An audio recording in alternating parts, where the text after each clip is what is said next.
So I'm a Java developer, a software engineer. Before joining this course, I was not working with any company.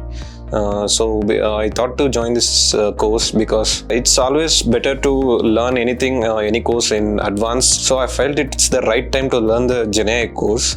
Firstly, the curriculum starts with the difference between the generative AI and the normal AI, and then it goes on to the concepts like RAG, LLM prompting, and everything like that. So yeah, these are some of the topics, and RAG is one of the one I have found it very interesting. Later it went to Agentic AI, and finally LLM ops and the security implementation also. We use tools like NA10 and LangChain. These are some of the tools we have used in our assignments. We have used tools like Hugging Face, LangGraph. We have used these tools in our final project presentation also in our course. I think I have done the course at the right time, and I also feel that the hands-on experience I have gained in this course very helpful.